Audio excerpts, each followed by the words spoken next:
everybody. Welcome back to Run, Jump, Stomp, a podcast about games because we needed another. You can find the show notes for this episode, as well as other content at runjumpstomp.com. This is episode 15 for the week of May 26, 2015. I'm your host, Bill, and this week we'll be talking about how The Bard's Tale is getting longer, how there's a viral video that may have an impact on the Warcraft movie, Heroes of the Storm switches on the open beta. That pretty much means it's out. An interview with chiptune musician Alex Maurer, those stories and more on this episode of Run, Jump, Stomp. Thanks for listening.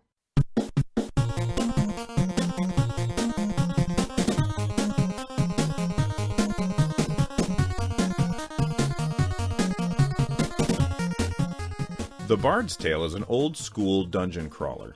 The game takes place in the first person when it was available on the Commodore 64, which incidentally was my very first computer. It's been updated a million times and has been released on lots of different systems. If you've never played it, you can get a version of it on Steam that's fairly cheap.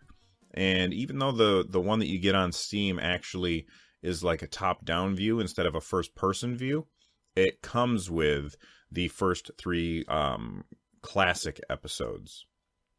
In Exile, which is the company behind Bard's Tale, is bringing a Kickstarter for The Bard's Tale 4. The Kickstarter goes live on June 2nd, and there's a big countdown timer that you can stare at if you're excited about the game.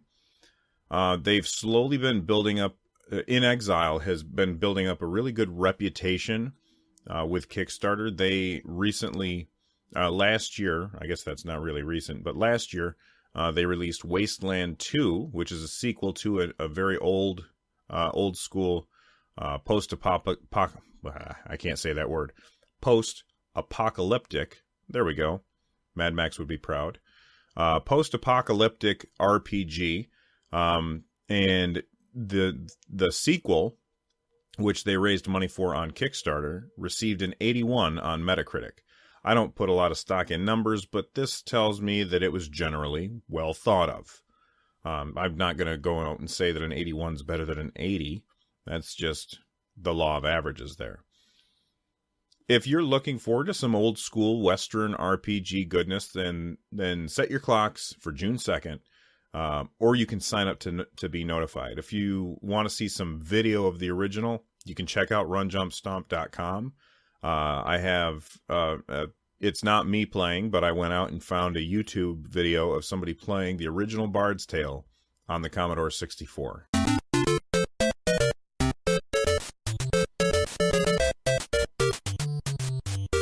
I'm just going to read you one line from this script. Private Jenkins stands with the infantry behind the rifleman, clenching his sword, restless, eager to join the battle. It seems like Leroy Jenkins is going to be part of Warcraft lore now. That line I just read to you was from the first draft of the Warcraft film script. And it was, quote-unquote, leaked by the author, whose name I forgot. Now, it might be fake. It might not. I don't really care. It's hilarious. Some might complain that it doesn't really belong in what most would say is a presumably serious movie, but I'm happy to see it. Let's just hope that Private Jenkins makes it into the final draft. Now, I'm sure it's going to be a bit part. I'm sure that he's not going to have an impact on the story, but it would be incredibly cool if Private Jenkins yelled out his calling card. What do they call it when you scream something out? Oh my God, my brain's not working. Well, when he screams out his name, whatever that's called, and runs into battle, I think that would be fantastic.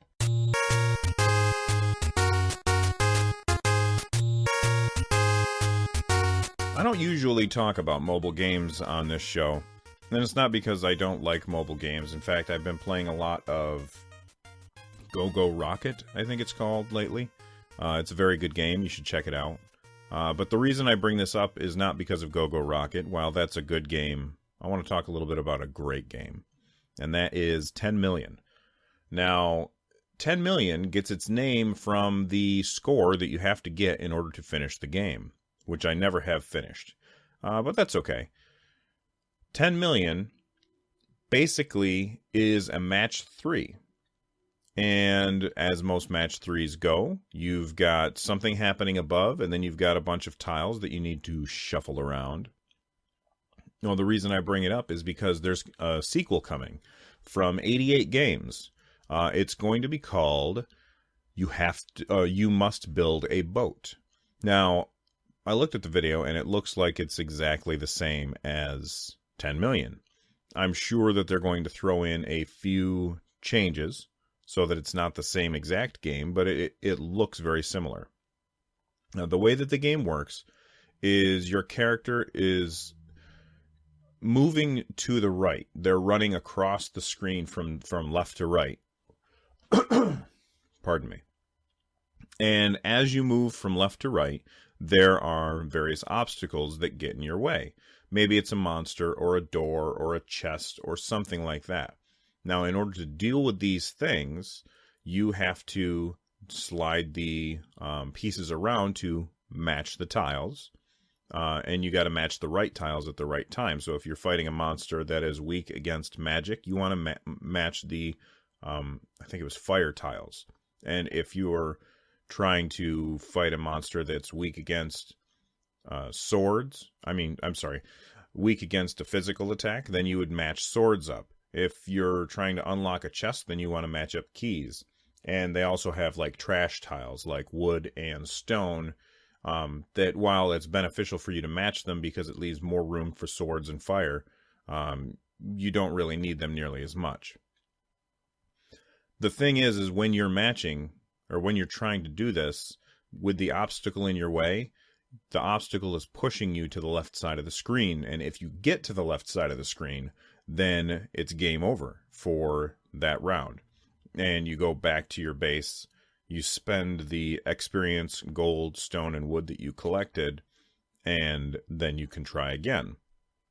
When you spend this stuff, you upgrade your character. Maybe you upgrade your weapons, or you can upgrade your ability to match things, how far it pushes you when you do something. So basically, it's an RPG with this match 3 underneath. The match 3 component is a little different than most, because when you slide, I keep wanting to say gem, but when you slide a tile to the left or right or up or down, it slides its whole row or column. And that's a little hard to get used to, but it's really fun once you get used to it. 88 Games is going to bring out its sequel on June 4th, and it's called You Must Build a Boat, and you'll be able to get it on Steam, which I've not played it on Steam. I don't know. I feel like if you can't touch the actual screen, then it would be really hard to play. I can't imagine playing it with a mouse, but I've been wrong before.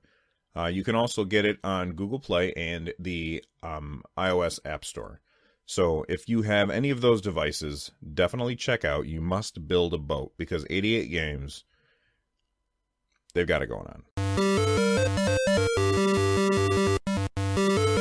Heroes of the Storm is going to now move into open beta, which is awesome because it's a free game. And even though they don't officially launch until, I forget what day they launch. Let me look. You know what? I didn't write it down. But it doesn't matter. They don't officially launch until, maybe it's June 2nd. That June 2nd is sticking in my head for some reason. I know that they don't officially launch until that day, but that doesn't matter because it's an open beta of a free game, and they have said that they're not doing a data wipe at the end. So if you start playing now, you get to keep any progress that you've made, I think. That tells me that this is not an open beta so much as a soft launch. Heroes of the Storm is a MOBA, but Blizzard doesn't want to call it that. They call it game an online brawler, but it's a MOBA, no matter what they say. It's a really interesting history of this game. It started out as just a tech demo that Blizzard wanted to show people what they could do with the StarCraft 2 engine, because they were going to allow people to use the StarCraft 2 engine to mod the game. Soon after that, they realized that it was really, really fun, and this genre, which was actually created as a mod in Warcraft 3, they were missing out on, so they decided to make their own. If you have not played it, get out there, sign up for the open beta, download the client. It is incredibly fun, and you don't have to spend a dime.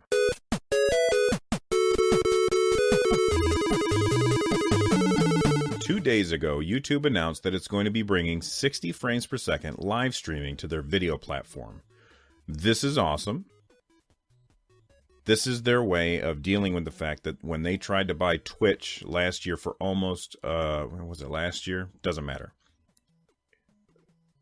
It was before a couple days ago that they tried anyway. They tried to spend close to $1 billion buying Twitch, but Twitch ended up selling to Amazon instead. So YouTube has worked with Elgato Game Capture and XSplit in order to, those are two clients that people can use in order to stream their gameplay to YouTube. You can also use those to stream to Twitch as well. But they are adding in 60 frames per second so that you can get really, really, if you've got, you're going to need a good internet. But you can stream at 720p at 60 frames per second, or you can stream at 1080p at 60 frames per second. You're going to need a really good computer and really good internet for that. But it's definitely something that you can do. I think this is really great news, and I'd love to see YouTube really make some headway into the streaming gaming space, but they still have a really, really long way to go. First off, if you are a streamer, it's kind of hard to do because, well, not hard, but it's a pain to do. When I use OBS, which is Open Broadcasting Software, it's a free set of software that you can use to stream. On Twitch, I just hit a button that says Start Streaming and go. If I want to stream to YouTube using the same software, I have to hit Start Streaming. Whoops, I just hit the microphone. I have to hit Start Streaming, then I have to open up a website and go to my YouTube channel. I have to then go up and go to the channel administration, and then I have to make probably 5 or 6 clicks before I'm actually online. And not only that, but every time that I want to stream on YouTube, I have to get a different unique key. On Twitch, I just put my key in once and I'm all set. And if I'm using other software that's not free, that's like XSplit. If I'm using XSplit, which I'm sorry, that's not true. It is free, but there's you pay for bonuses or extra stuff. I just have to put in my username and password for Twitch for that. So from the streamer's end of things, Twitch is a lot easier than YouTube. And now from the viewer's end of things, if you want to watch live content on YouTube, it's hard to find. There isn't anything that I found on the front page of YouTube that takes you straight to live. You have to find it. It's at youtube.com/live.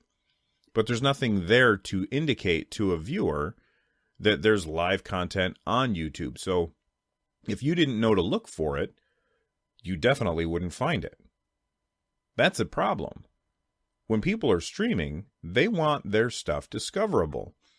When you go to watch a stream on Twitch, you search by game, and then you can they show how many viewers each one has. It's really a much better way to find stuff, having it sorted by game. On YouTube, it's not sorted by game. Everything is kind of clumped together. and it's just hard to find.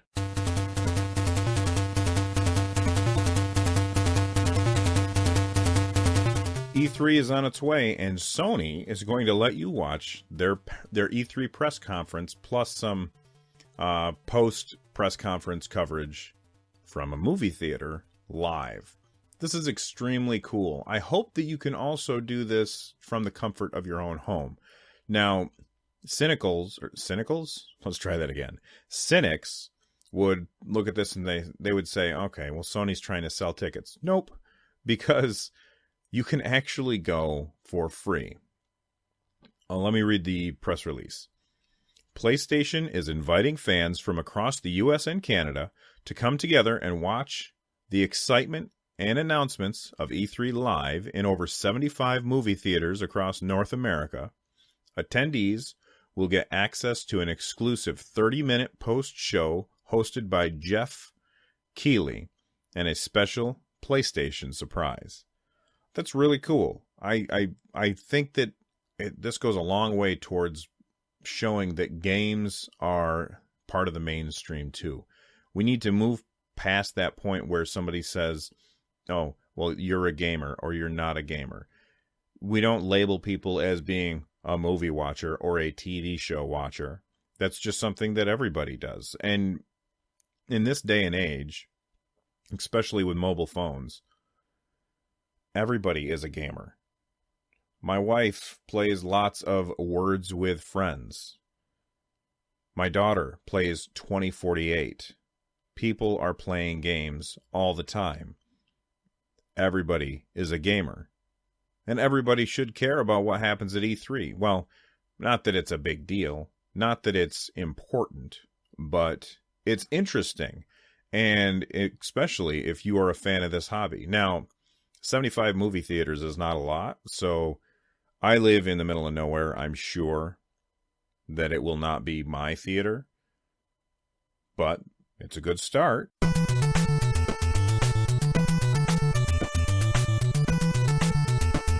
One of my all-time favorite types of games is the roguelike.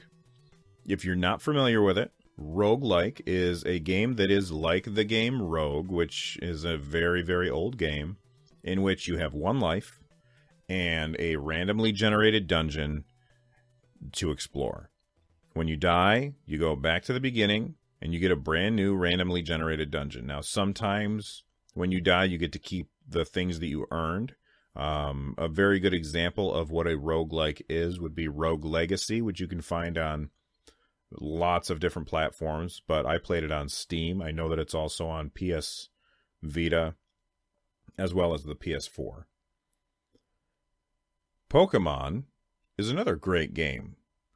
Now, there is a game called Pokemon Mystery Dungeon, which it didn't get great reviews, but it is a combination of Pokemon and a roguelike, which sounds really, really cool. Well, Nintendo announced on May 21st that they are going to be bringing Super Pokemon Mystery Dungeon to the 3DS. I couldn't have told you until that day that what Pokemon Mystery Dungeon is, but a Pokemon roguelike sounds like a lot of fun. Nintendo says that the game is going to be released in North America late this year, and then European release to follow up in early 2016. Pardon me. The first one sold really, really well. I hope that this isn't a free-to-play. Not that Nintendo's done a bad job with their free-to-play games. Pokemon Shuffle is a really good free-to-play game. What was the other one? Let me grab my 3DS. Let's see. I forget. I'm currently playing Xenoblade, so I gotta save. Oh my goodness, what is the name of the game? It is Pokemon Rumble World. Now, I played it a little bit. It's not really for me, but it's okay. Pokemon Mystery Dungeon sounds like it's a lot more up my alley, and I'll definitely check that out. Saying a lot. I've got to stop this.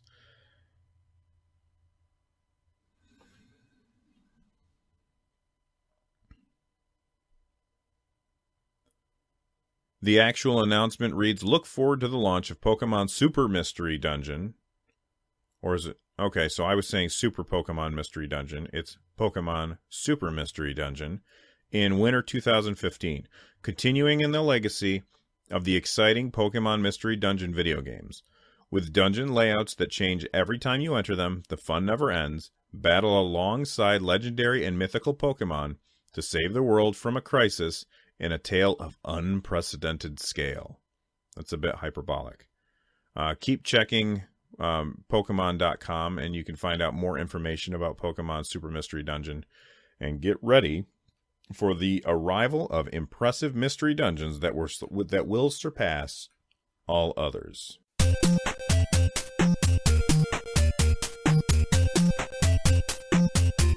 Fans of Metroid have been waiting a really long time for a new Metroid game. The last one was Metroid Prime 3, and it's been quite a while since that came out.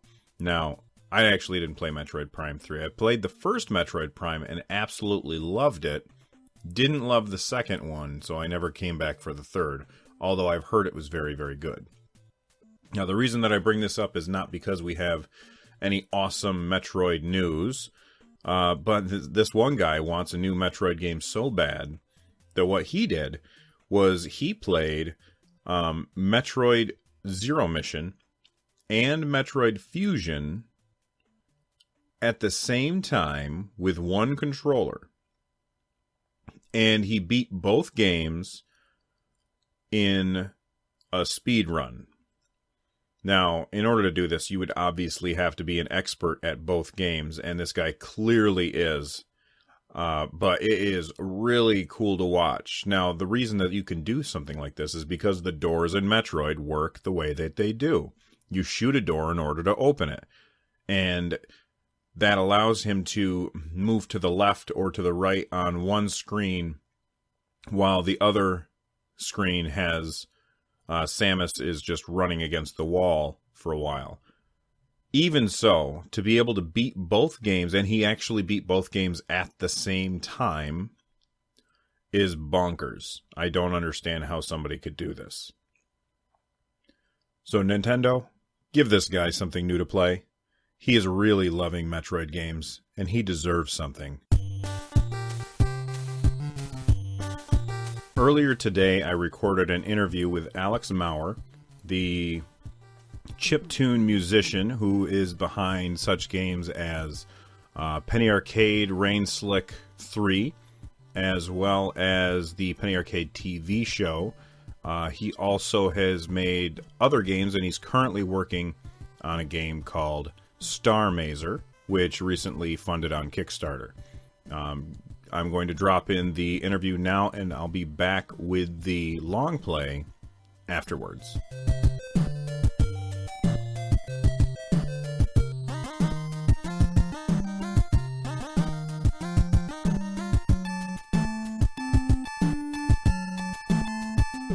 Today we're joined by a very special guest, chiptune musician Alex Maurer. Thanks so much for coming on the show. Oh, thanks. For those that don't know, why don't you tell the listeners a little bit about yourself? Okay. I compose music for games and for film and commercials and stuff. I work with a company called Imago Softworks. I'm one of the co-founders, and we're working on a game called Star Mazer, which was recently funded on Kickstarter. And it's a point-and-click adventure combined with a space shooter in a way that it's a new genre. It's not just a rehash. So. Oh, that sounds really cool. I didn't even know that you were working on that. Oh. How long have you guys been working on that particular title? Well, we've been working on it in our spare time for years now, something like 4 or 5 years now. But now that we're funded on Kickstarter, we're doing a full-time thing. We were funded a couple of months ago. Oh, awesome. Make sure that at the end of this, you send me a link to that so I can put the link to stuff on, what is it, Star Mazer? No. What was it called? Star Mazer. Star Mazer. So I can put a link to that in the show notes, because I'm sure people will want to check that out. Um, so I know you through the music that you've done. The first place that I ever heard you was um, the Penny Arcade TV. I know it's not a TV show, but Penny Arcade TV is what they called it, which basically it was a podcast about the guys at Penny Arcade. Where else might people have heard your work? I did a bunch of work for EA Mobile a few years ago. Um, also, Imagos Softworks is also a film company, Imagos Films, and we have a feature film called Motivational Growth, and I scored that. And it's probably the only feature film that has a chiptune score from start to finish. Well, that sounds cool.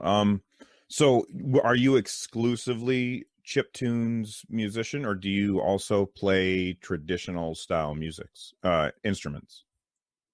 I would say I'm not exclusively chiptune, but most people know me for that. But I like getting a chance to do other things too. I don't only like chip music.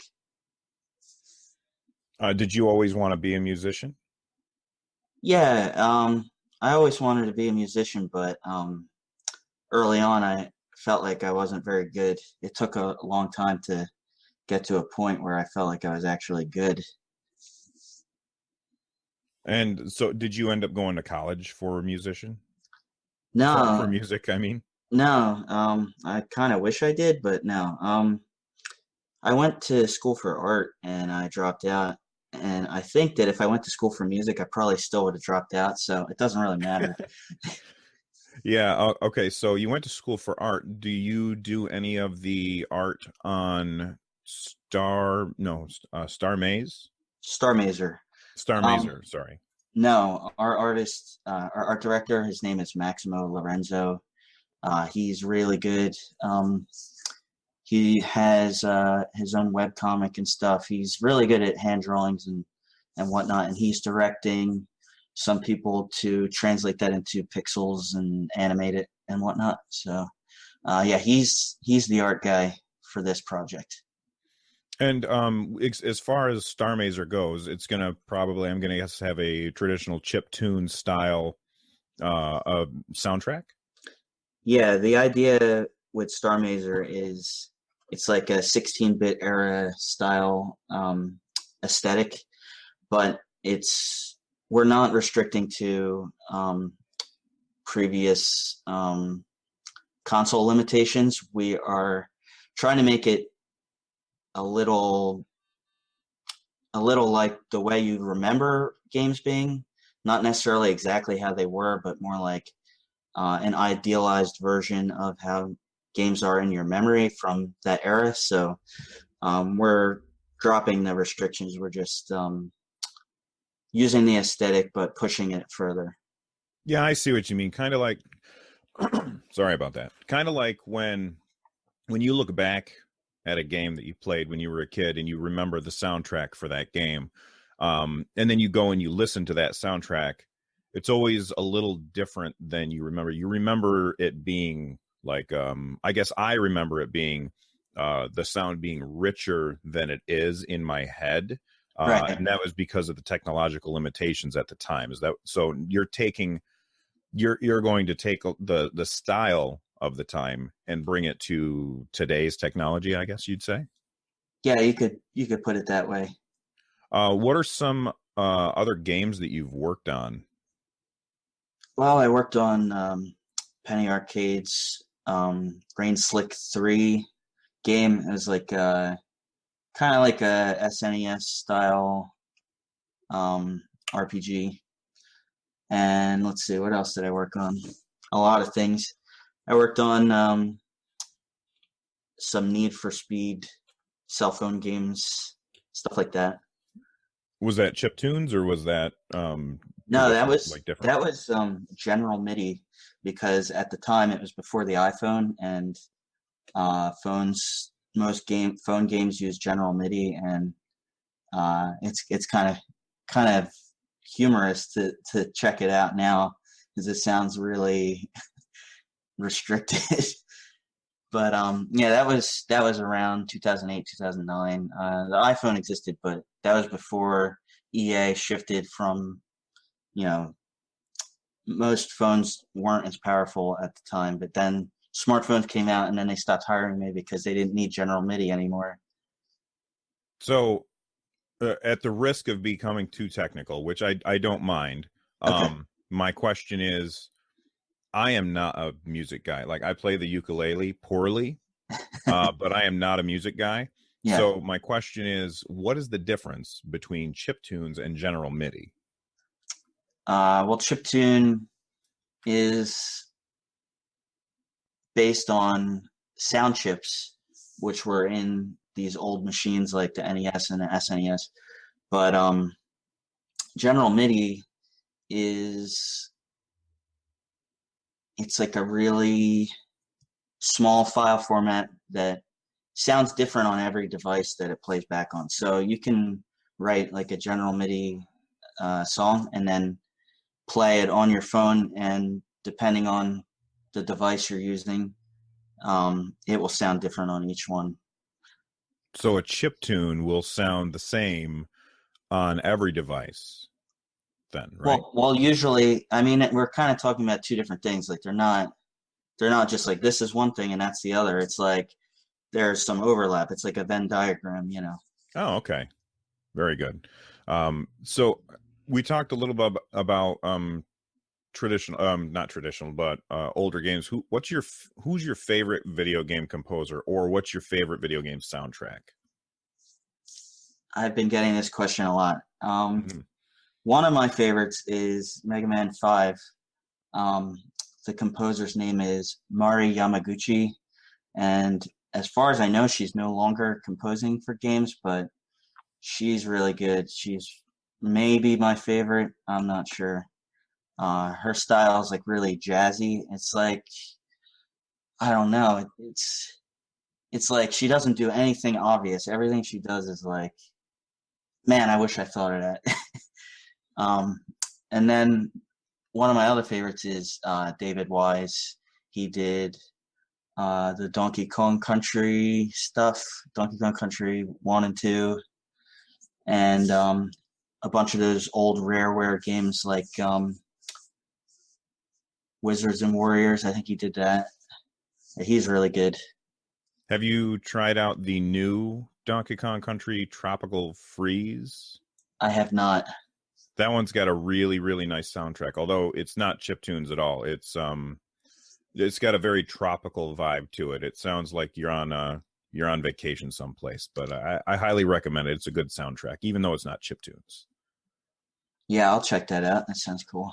What's your favorite non-video game music? Well, typically I like soundtrack stuff generally. Be it from movies or TV or games. I typically like instrumental stuff. Um, that I do have some bands that I like a lot. Uh, when I was a kid, I liked Depeche Mode a lot. I kind of grew up with them, so they're like my favorite from like when I was younger. But I discovered other music as an adult. Some of my favorites are Cocktail Twins, My Bloody Valentine, Radiohead, Blonde Redhead. They're all like really not pop music. They're like all kind of avant-garde, you know? Yeah, almost like I want to say 80s new wave, but new wave is not the right word for it, but I know what you're talking about. Like I always loved Depeche Mode. Cool. Yeah, they're cool.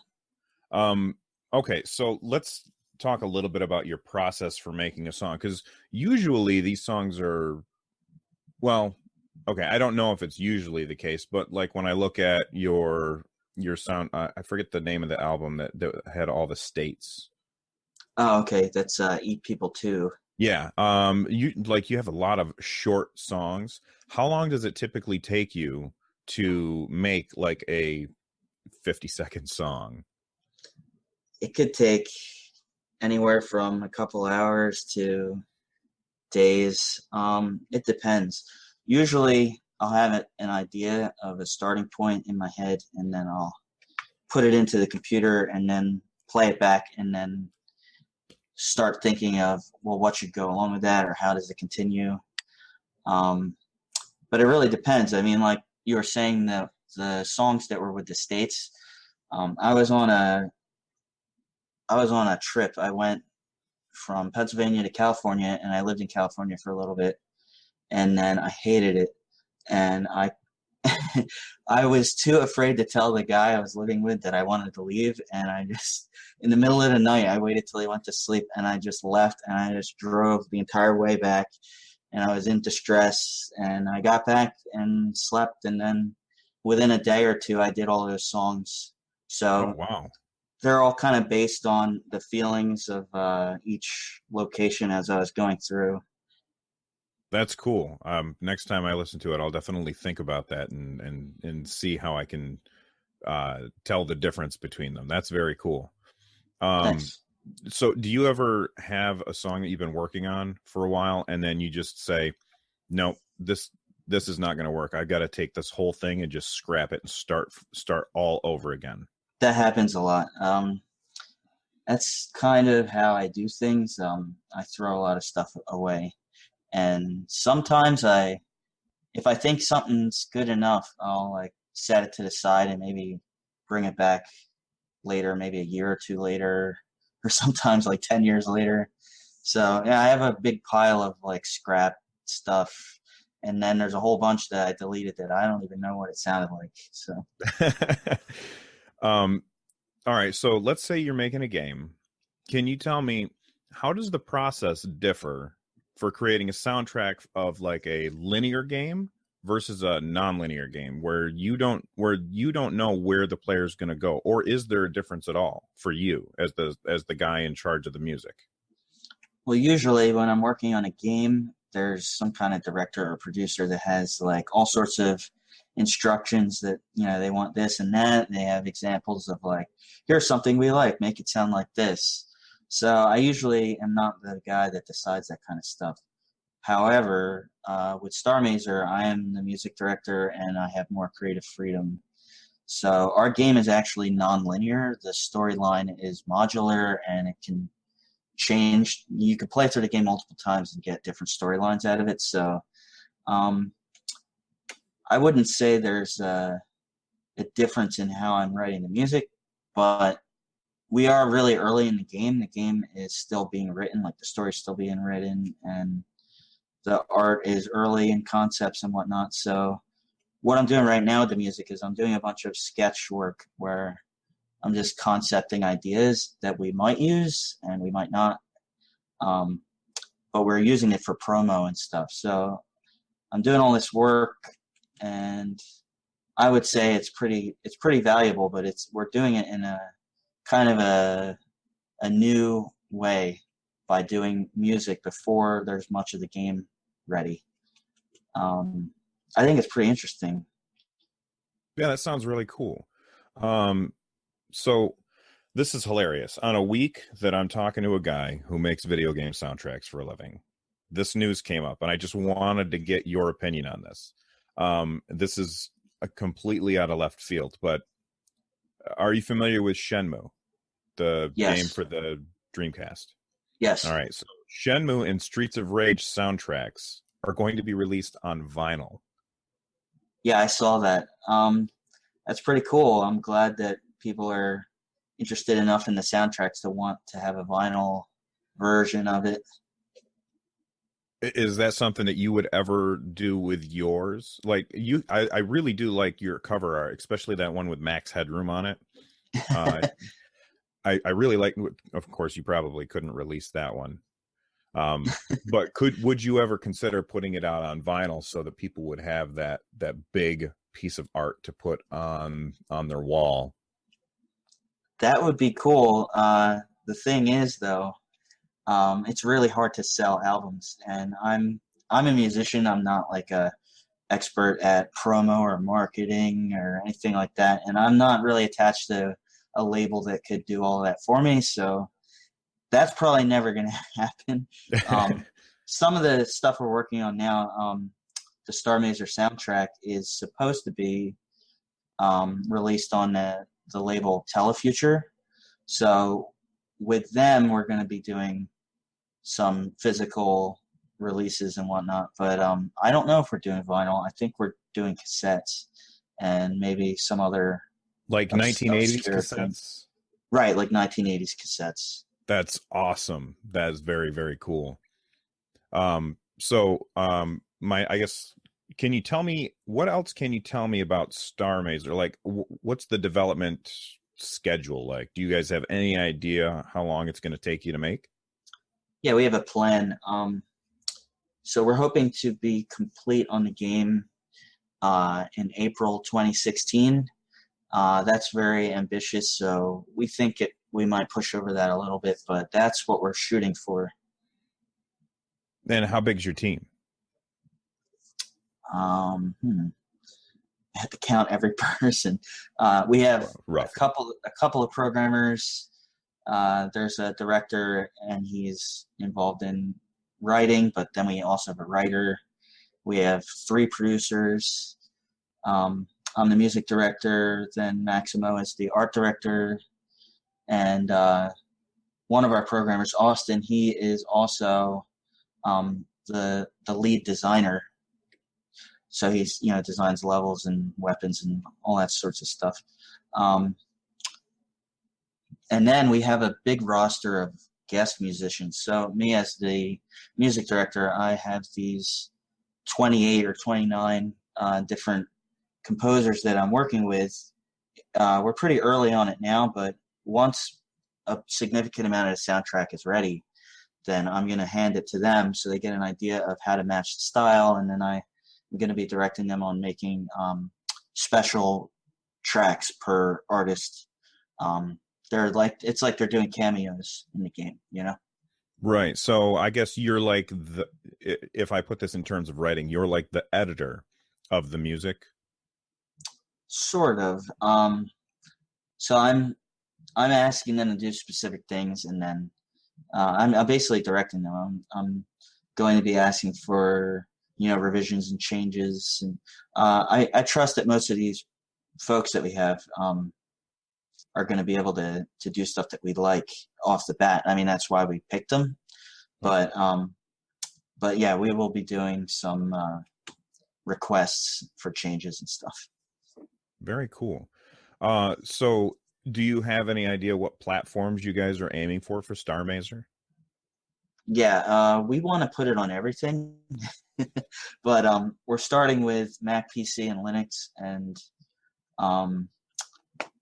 we have stretch goals that we're still trying to hit. The Kickstarter's over, but we're still trying to hit these stretch goals to put it out on different consoles. And the console that we seem to be the most interested in is the 3DS. Oh, perfect. That is my favorite console. It is sitting in front of me right now. Yeah, it's a good one. All right. So thank you so much for coming on. Where can people find out more about Alex Mauer and Star Mazer? So you can go to alexmauer.com. That's my website. And then I also have a Bandcamp. So you could go to alexmauer.bandcamp.com. All my albums are on there. For Star Mazer, you should go to starmazer.com. That's STARRMAZER.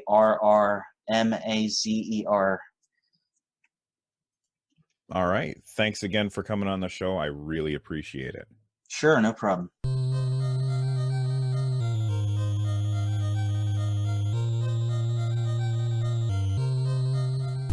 This week on the long play, this is going to be weird, but I'm talking about a book.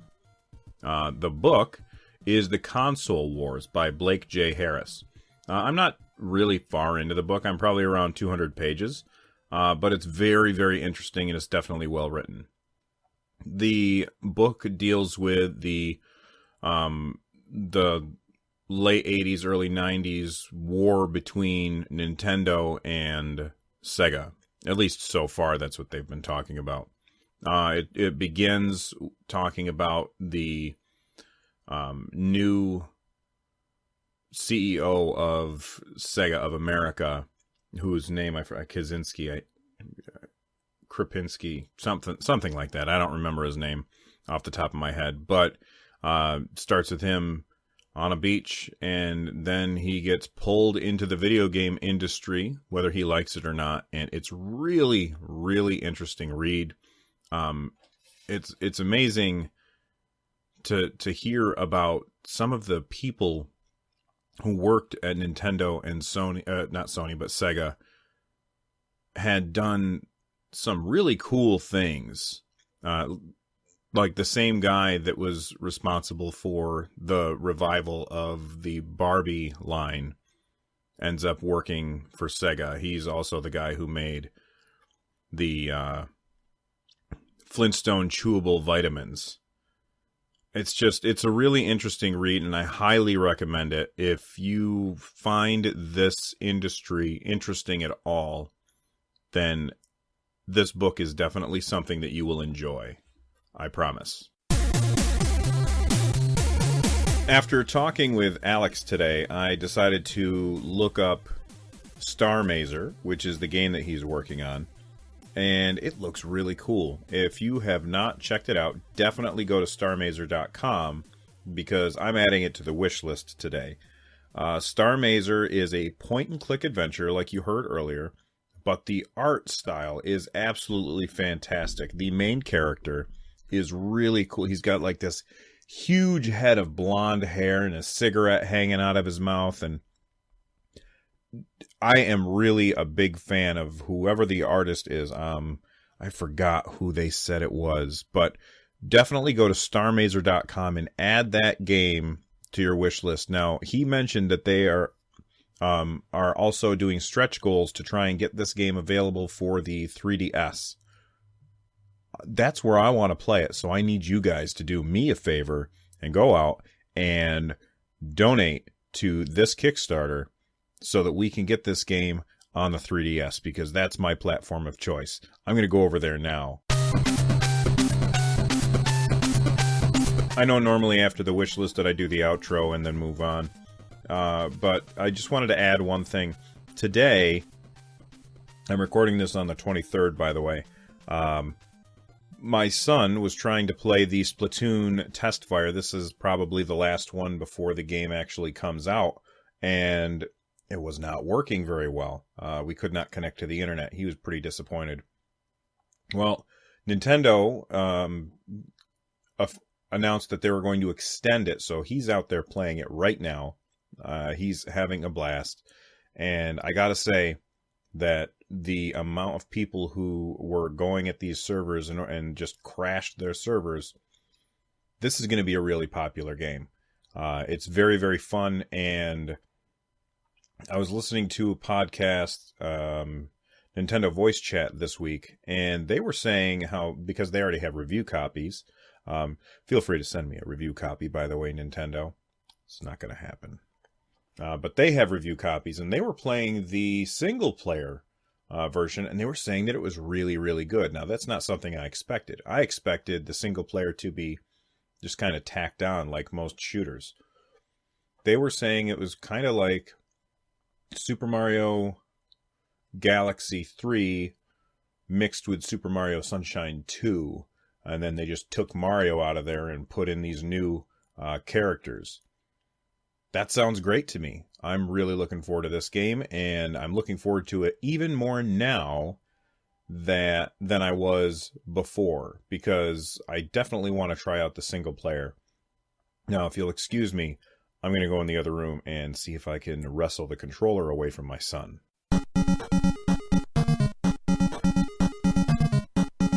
Well, that's it for the show this week. Thanks so much for listening.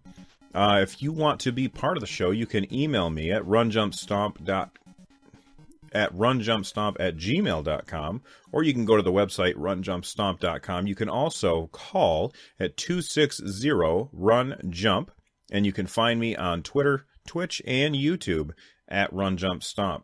I want to thank Alex Maurer one more time for coming on the show and talking to us about his music as well as his games. So make sure to thank him by going out to starmazer.com. That's StarRRMazer. And you can also find his stuff at alexmaurer.com. That's ALEXMAUER.com. if you want to get a sample of Alex's music, just stick around for at the very end. This is California off his Eat People 2 album. And it's he talked about it a little bit on the show. As always, thanks for listening, and I'll see you next week.